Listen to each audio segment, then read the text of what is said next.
these guys have an amazing story, and we're just going to get into it this morning. Is that cool, church? We're going there? Hey, welcome, guys. Thank you. Totally nervous. Hello. Microphones scare me, so you still have to just bear with me. It's the worst when you get up and you go to start speaking, like the transition of worship, and you're talking, but there's no mic. But we know it's working. Hey, you guys have just moved back from Sydney. Yeah. You're engaged. Yep. Congratulations. That's amazing. That's awesome. You know, I guess for a lot of people here, probably don't really know you, don't know your stories, and we'll get into that a bit. But right now, like, what have you guys got going in your life? You've just moved back from Sydney. You're on the Gold Coast. I spoke to you yesterday. You were working, so work, business. You got a few cool things happening. We've been back here for about 5 weeks. Was living in Sydney for about 6 months, attending Hillsong Church, and it was pretty awesome. Life was going really well at Hillsong, and one day I started working probably too much, and I ended up in hospital with meningitis in intensive care for a couple of days, and landed myself on a bed for about a week, and we prayed through that. We were in there for a week, and was blessed to be able to leave hospital a week later. And which was a real blessing, because usually you're in hospital for like a month. It's actually it's a serious sickness. That's the fluids in the brain was infected. The meninges around my brain were like inflamed and infected. So yeah, it was pretty scary. And me and Lydia were praying through it, and we're kind of like, well, what are we going to do? We're going to like hang out here in Sydney, or like what do we do? And the rent was huge, and responsibilities were big. So we're like, okay, let's just move back to the Gold Coast, be around family. And the doctor was like, you need to chill out for a little bit. And God really put it in our heart. Yeah, and God to come home. Put it on our hearts to come back here, where this church has been our home church. This is where we both found God. Or was actually God pointed us to this church, and so we're back here. Great, man. Yeah. So now that you're back here, you work at Saks, the marina. I'm working at Marina Mirage as a hair and makeup artist. Great. And you have your own business. Fashion. Yeah, we've got a fashion label that we've launched, and we're also working on a dairy product. So basically, we're a professional middlemen for the dairy industry, and we're trying to bring the Chinese into Australia for great to get the dairy. Steal them out of New Zealand and bring them into Australia. Yeah.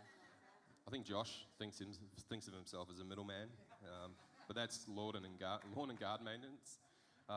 Hey guys, so right now, like looking at you guys, my first impression was these guys have got it together. Obviously, a good, amazing-looking couple.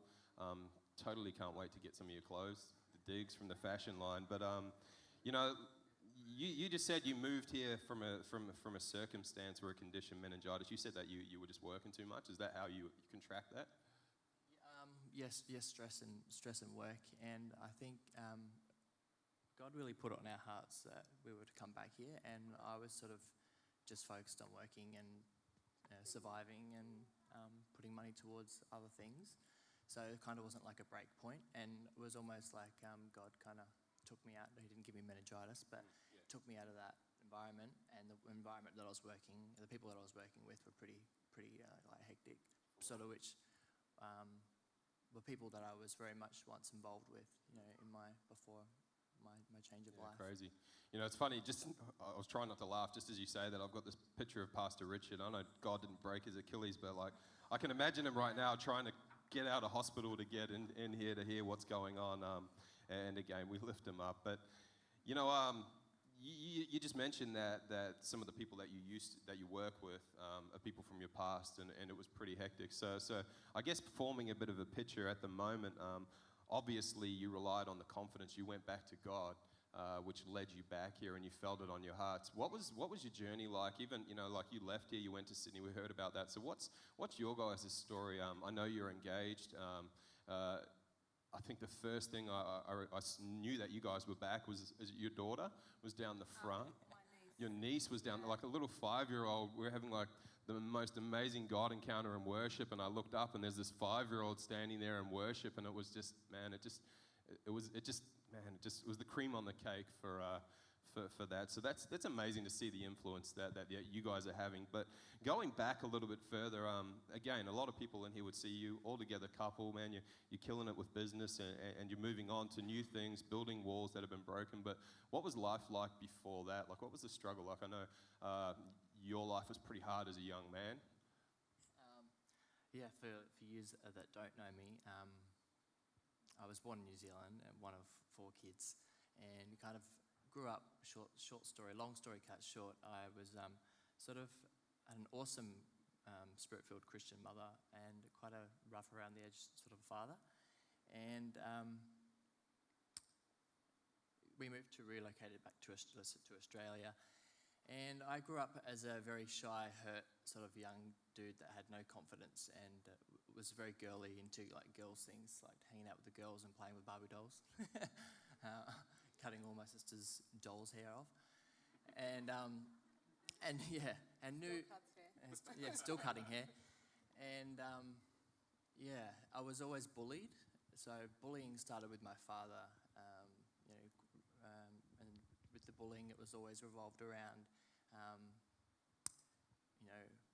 homosexual, abuse of homosexual words being spoken over. So spoken over me from a very young age, which fast tracking led into being my parents separated, lacked sort of attention, and always had lots of love for my mum, but mum was sort of broken after a broken marriage, and found that I gained lots of attention from the homosexual environment and the nightclub scene and the drug taking scene. So that sort of rapidly became my lifestyle.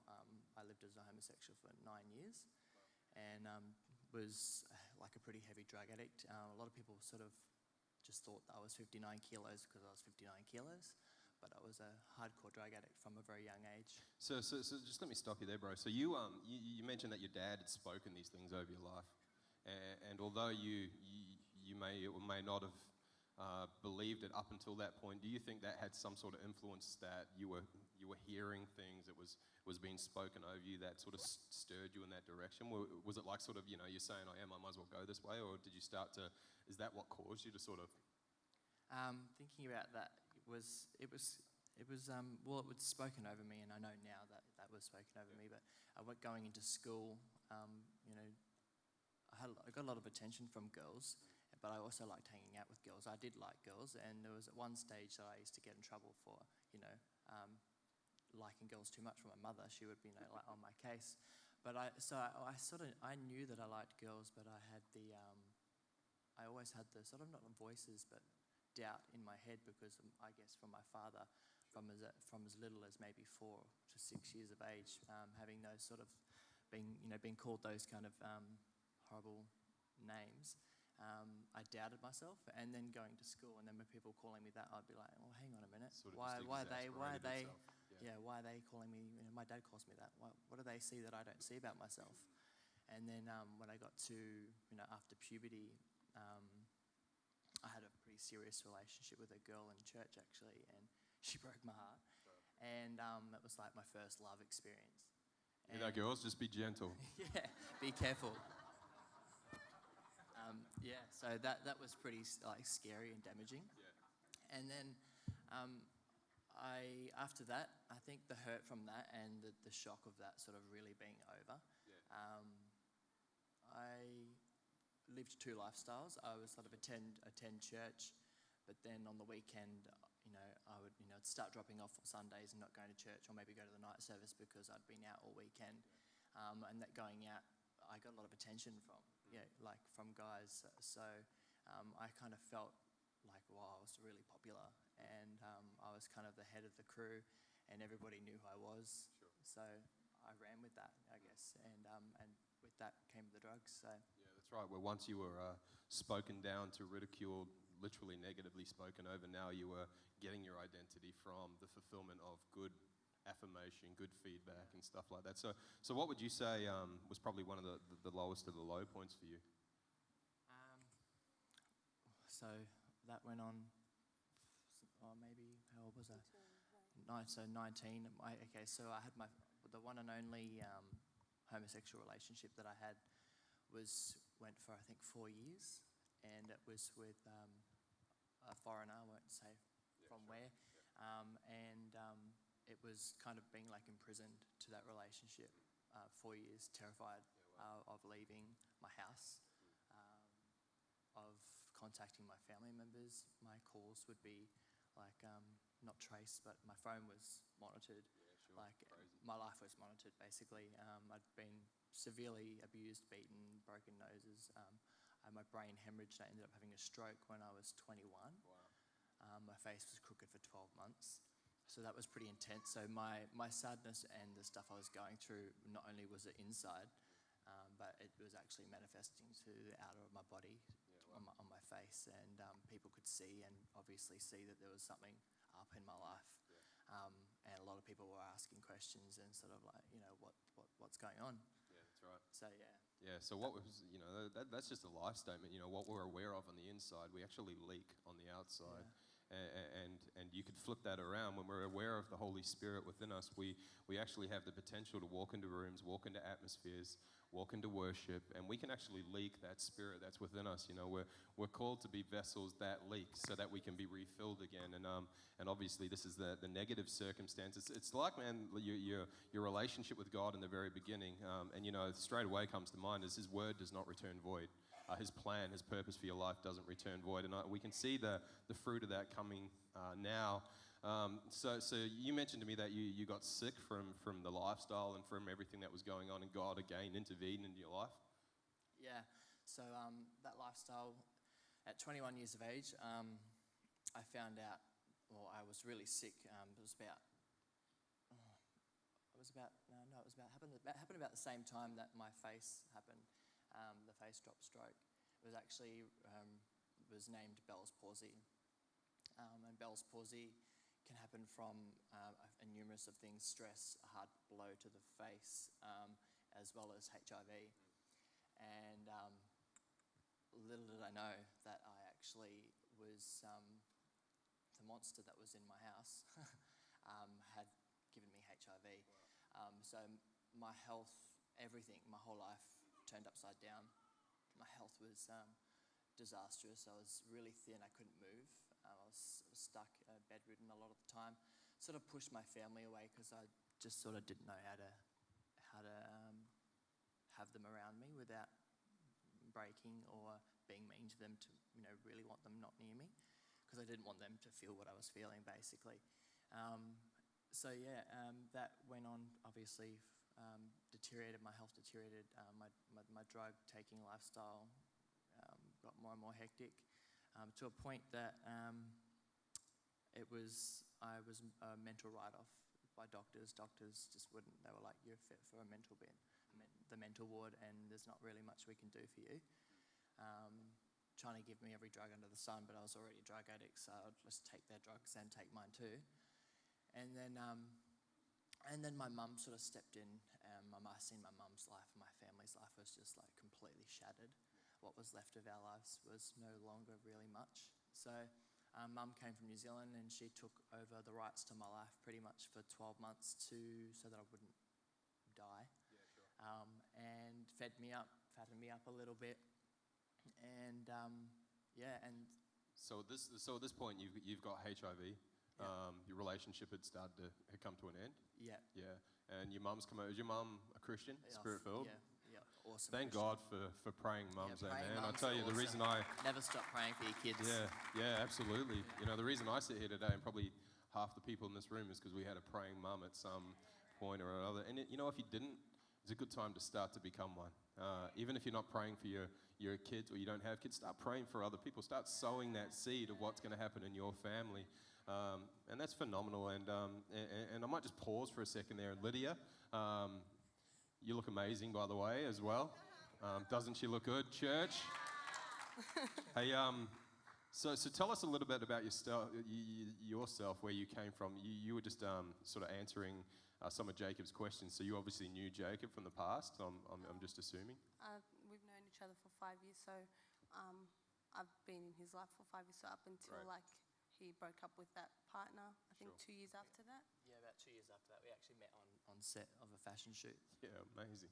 Yeah, and we used to Did you want to hear my story? Yeah. Just share with us. Let's sort of. Who are you? Okay. So obviously I'm Lydia, but I moved to Australia when I was 7 from Eritrea. I lived there with my mum. My dad had already come to Australia, so my parents were already separated when I was, I think, newborn. And my dad came over to Australia with his wife. Obviously, he got married again and had another child. And so I haven't seen my mum since I was 7 years old. Never heard from her either because mum and dad separated and they don't talk to each other. But Dad took Lydia and her two two sisters. sisters from the mother when she, how old are you? 7. She was 7, and that day she left her mum, never seen her again, and till this day hasn't seen or spoken to her. So And where was I up to? in Australia, Yeah, Dad in remarried. Australia. So my dad remarried. So it was a really, it was hard living with my stepmom and 3 girls and 1 boy. So I left home when I was 18, ran away from home, didn't tell anyone. And my sister and I actually ran away. My sister ran away first, so when I ran away, I was able to come to her, to the Gold Coast. And and life gets hard when you don't have parents around, and it's not an excuse to do anything. But I started working as a prostitute here in Surface, and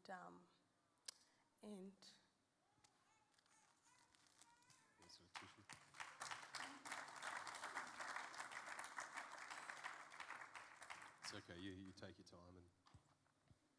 Yeah, so that was, she started working as a prostitute, but before she ended up as a prostitute, she actually put herself through nursing. So that was pretty awesome. She's always been an amazing. inspiration. Come on. And an inspiration to me and to other girls around her before she even had a relationship with the Lord. But yeah, she ended up in the sex trade, basically, and the last person on earth that I would have ever thought that would touch a drug ended up becoming a drug addict. Stupid me, for hanging out with me too long when I was that way. We kind of ran the nightclub scene together, hung out, we were the socialites, always invited to any hectic party that was going on. Yeah, sure. Anything that was totally corrupt and upside down. So continuing on from my story, and I did that for about a year, and then one day, it was at night, I was just laying on a trampoline and just thinking and looking at the stars, and I had an encounter with the Holy Spirit, and He said to me that the road I'm on is not the right one, and if I keep going on this road, it's not going to be safe, and that I have to change. And so ever since then, I've always had God in my life. And Jacob came back from New Zealand saved, and we started going to church. We actually got saved here. And ever since then, it's been awesome to us. Man, that's amazing. And again, you look amazing. And it takes strength to be able to speak that out. And so, bro, so you're at a point in your life, a few years ago, you got HIV, your mum's being your mum again. She's feeding you up. Every time I moved home, when I moved out, I got fat. She's feeding you. Your mum's feeding you up, and your face obviously isn't crooked now. Very handsome, and I just want to ask you, what, bro? You had HIV, and you're sitting here now. What's that all about? So I came back from mum's, came back to Australia. My story's so long, but I'll just try and shorten. Yeah, we'll just cut it short. Just the good stuff. The good bad stuff, and then the good stuff. Yeah. So I came back to Australia, and When you were in New Zealand. but I'm still in New Zealand with HIV. Oh, okay. So I came back to Australia and fell straight back into my old lifestyle, basically. And then again, years later, so for a couple of years. And you're still sick at this time. Yep. Partying, doing Went whatever. back to New Zealand. My oldest brother, who has brain damage, was actually getting married, and that was a pretty cool event for us.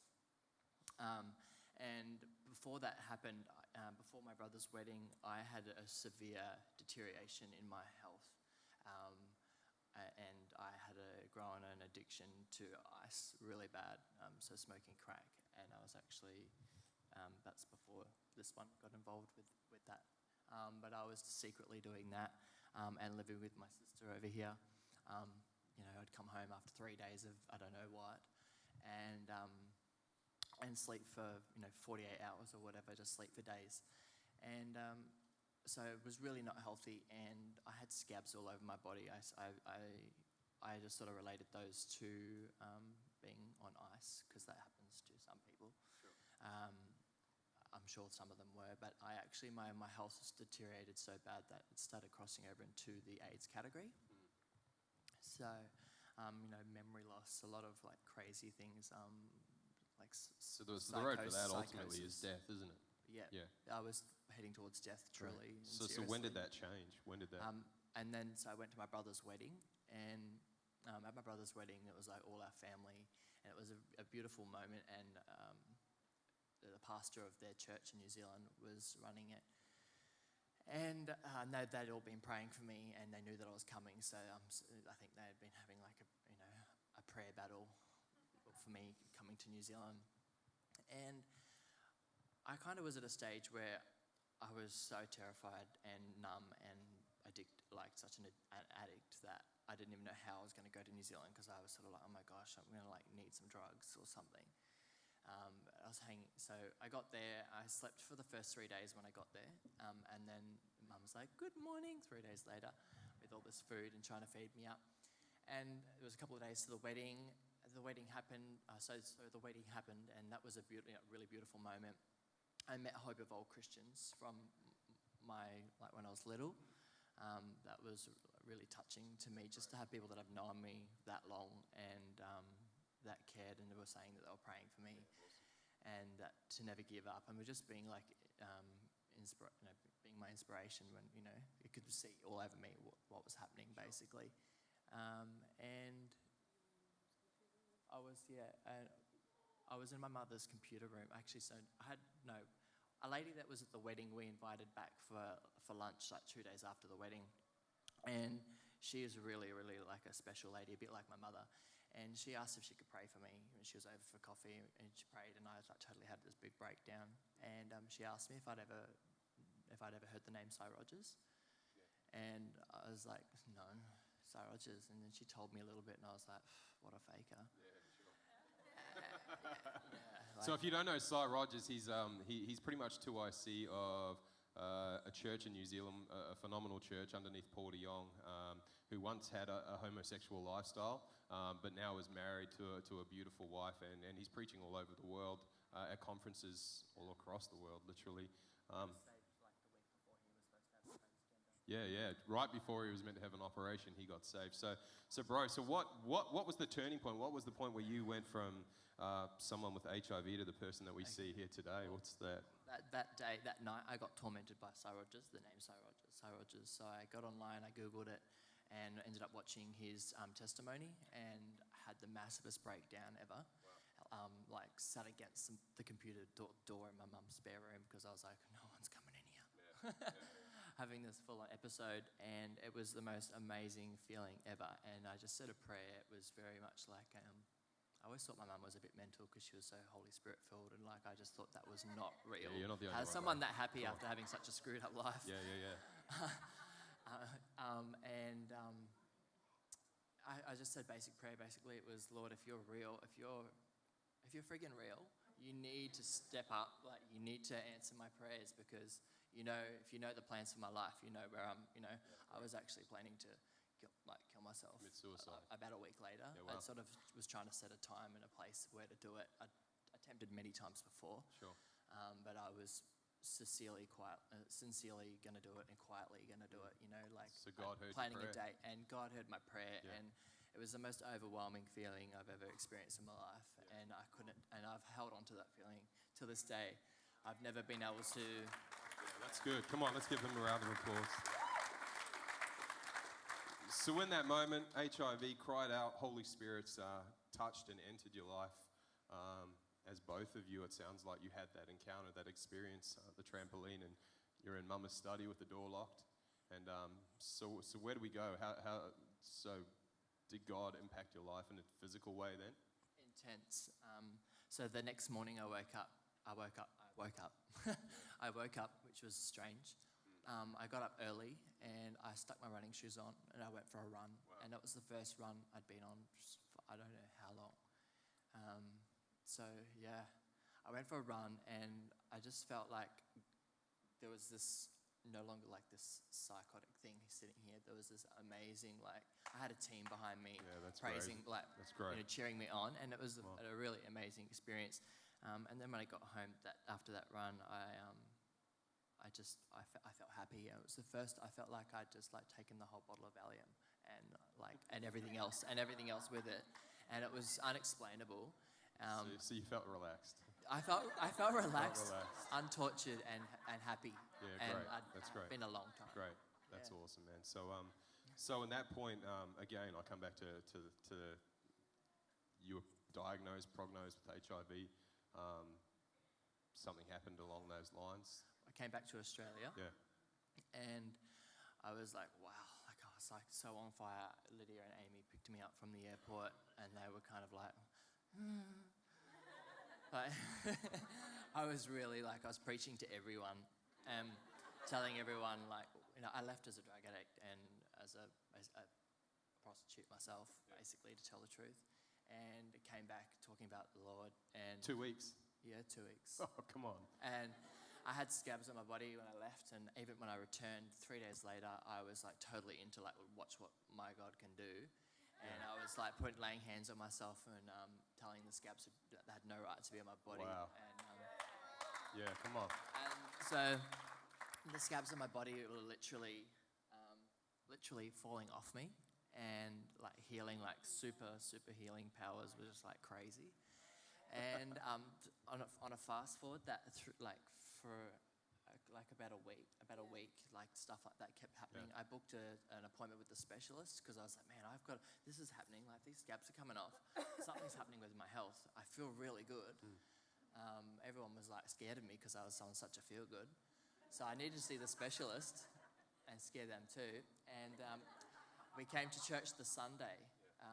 God had it on my heart, like I seen this church. It was like I'd never seen this church, and all of a sudden I seen it in my like a vision of me driving past Surf City, because I drove past and walked past this church many times, and I was like, okay, well I'll go there. And we went there on the Sunday, Lydia and my sister, and when we walked in, there was full, but it was empty, and whatever was on I can't remember what was up here. There was an awesome praise and worship song on, like when you come in, and there was something written up there, and it was like, it was all for me. Yeah, great. And I just remember probably a full face of makeup at that time came streaming down my face. I was like overwhelmed with the love of God, and just the spirit in here was intense. And then the next day, it was a Monday, I had the specialist appointment, and I went to the specialist, and she was like, "Oh, how have you been?" They're kind of very touchy with you when you're that fragile. Yeah, sure. And she's like, "Jacob, I have to ask you, what drug? What are you high?" Yeah.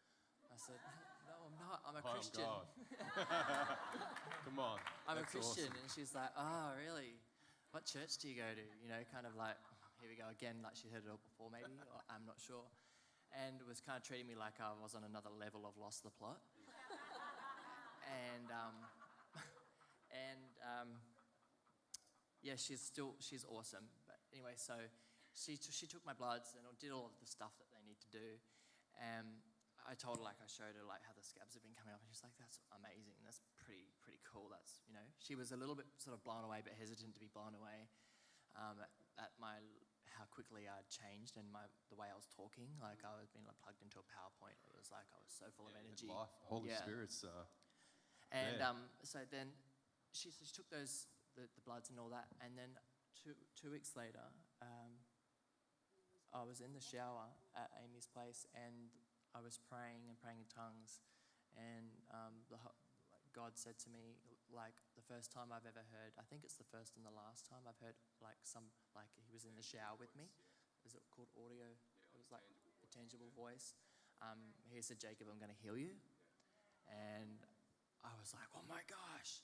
Jumped out of the shower naked, ran down the hallway out to them like starkers, and was like, guess what? Yeah, we were best friends, and obviously my sister. And I was like, guess what? God just told me he's going to heal me. And they were like, wow.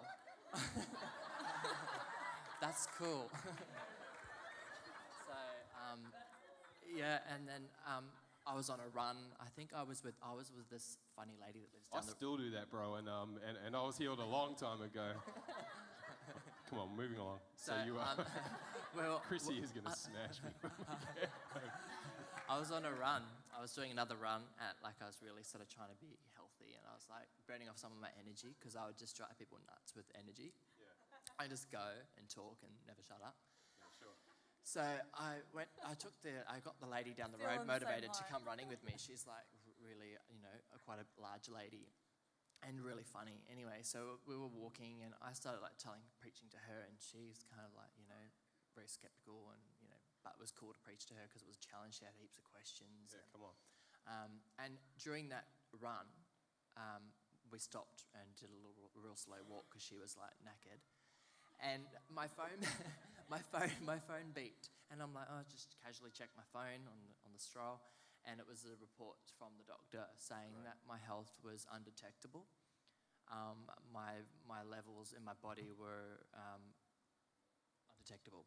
So I'd gone from crossing into AIDS into a HIV level of undetectable. Wow.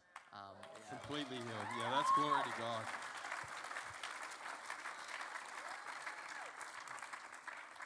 And so let me skip a bit forward. You've just described, you were leading a homosexual, same-sex not marriage, lifestyle. I'm thinking media. And obviously in that moment of the Holy Spirit doing something, obviously you guys are engaged. Like if I can, just real briefly, what's it like now? Like you're obviously engaged. You're obviously in love. We have a things are laugh. moving on. We laugh about it. Yeah. We shock ourselves still. We're like, oh my gosh, we were like crazy best friends. And it's amazing because there's the traces of the old person that we were when we were friends, but a total new level of person. So we've had to get to know the new people that we both are. You've already broken the ice. You danced naked after the shower, so that awkwardness is gone. So, hey, that's cool. So now you guys are engaged. You're moving forward. Your walls have obviously been rebuilt, but there's still building going on from what I see and hear, and that's amazing. And so, what does your vision for the future look like as a family, getting married, and just briefly, what does that look like? Why don't we hear from Lydia? No, sorry. Oh, okay, he can say. She always tells me I talk too much. I get the same thing, bro. So the vision for the future, we've been told we're going to have children. It's a bit part of it. It's in the prophecy, which is kind of scary because I used to hate kids. I actually love them. Now, but we're hardcore auntie and uncle, so we're not like in a rush to think about children, but we know that that's there. Yeah. But the big plan is basically we'd love for God to bless this milk. We've got a $50 million contract that we're working on at the moment. Wow. We haven't heard anything from it. Wow. If we do hear back, we get 3% of $50 million. That's a lot of money. Yeah. Josh wishes he was the middleman on that deal. Yeah, so that's pray. Great. Man, that's amazing. Pray. Yeah. That's really cool. And that's there. And our fashion label, we're just chipping away on that all the time. We've just finished a handbag collection, which is pretty out there handbags. So cool. Using solid gold and setting diamonds into the bags. So $50 million handbag as well. Come on. Just dreaming big. Yeah, but good. the biggest picture is that there's been a prophecy over my life since before I even was a believer really, that I would share my story and speak to hundreds of thousands, if not millions, and that I'd be involved in the media and praise and worship. Stuff so you'd like be that. influencing as well. And that's been prophesied for God. Yeah, that's been a prophecy for I think 7 times now. from like this big to like a week ago. Yeah, great. And it's always the same That's thing. great. That's great. And that blows us away a lot. And it was my prophecy, but now it's ours. Like when Lydia gets prophesied over, it's attached to my prophecy. That's right. John says when two become one, they move together. Yeah. Yeah, come on. So that's pretty exciting. And so we just really, that's the biggest thing because, when you're doing something for the Lord, that you feel nothing feels better. Nothing feels that great. I mean, I'm sure a third of 50 million would be great, but doing something for the Lord and helping people, and I guess like I'm a confident, not on stage.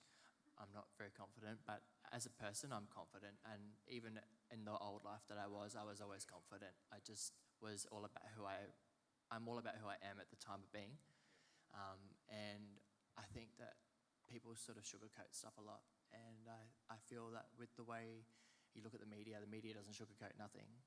If anything, they're making it all a lot rougher for us to hear and in your face because they want you to be filled with fear, basically.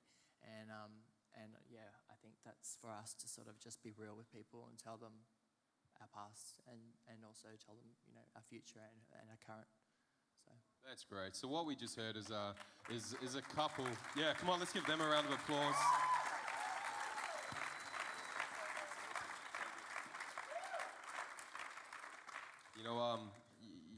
Even as I was meditating, and just so you know, church, this wasn't on Friday when Pastor Richard was sitting in the plaster room getting his foot done in this style.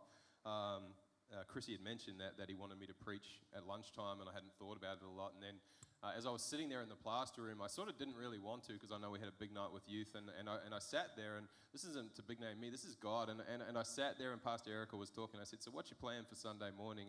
And Pastor Erica said she could. I'm like, no, I'll do it. And literally in that instant, I had this picture of myself sitting here with Lydia and Jacob. And you know what? It's funny because when I tried to get Jacob's number Friday night, 8:30 at night, Jacob texts me back and he's like, dude, the night before, I had a vision of sitting on a stage in a panel sharing our testimony. So I don't know who it is.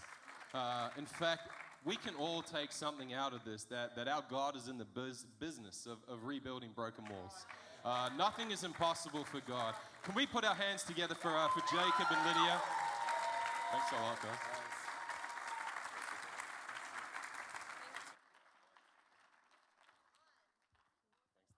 Hey, let's just clap them off the stage. They did a phenomenal job.